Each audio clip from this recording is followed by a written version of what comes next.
Hi, my name's Ray. I'm the curator here at Greater Cleveland Aquarium, and right now we're doing some feeding in our shark exhibit. So right now we're feeding the fish in here, not just the sharks, and what we've done is we've got some interesting feed items in here called fish-cicles.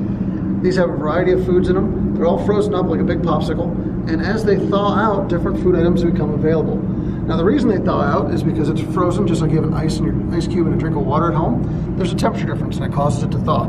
So our exhibit is about 23 degrees Celsius and water freezes at 0 degrees Celsius. It's a big difference. So it's going to thaw out and release all those little food nuggets out for the animals.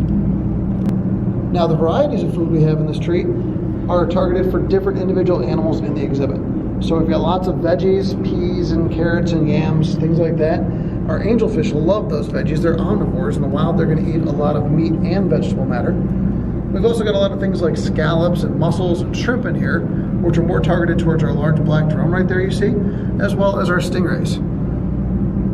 And then there's some mixed in fish varieties in there as well. There's some pieces of smelt I can see floating around. There's some herring, some mackerel. Things like that are going to go to the other general fish in the exhibit, like the jacks, the barracuda who's hanging out right now, as well as some of the stingrays will clean up the leftovers once it gets down.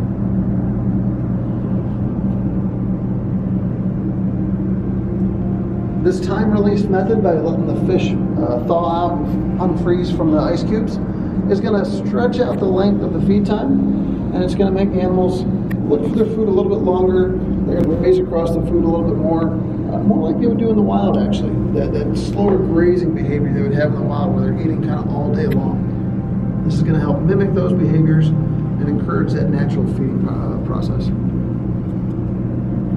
So one of the big differences with feeding here right now at the Greater Cleveland Aquarium while we're close to the public is when we feed. Normally when we have guests here, we have 3:30 feeds each day. Every day at 3:30 we have a focused exhibit where our guests can come meet, learn about the animals, see them get fed. Those scheduled events aren't really necessary right now and it's just our staff. So we're actually feeding at different times of day than we normally would. This flexibility keeps the animals on their toes. Not getting them into quite the normal routines they've got is also part of that enrichment factor we were talking about. And it also allows our essential staff that's been pared down here to have more flexibility in their day.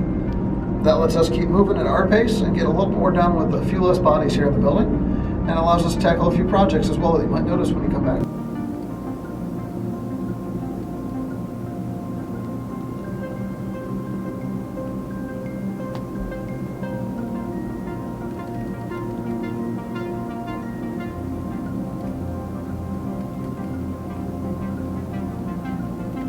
Looking forward to seeing you guys when you come back and we open to the public. Stay safe and healthy.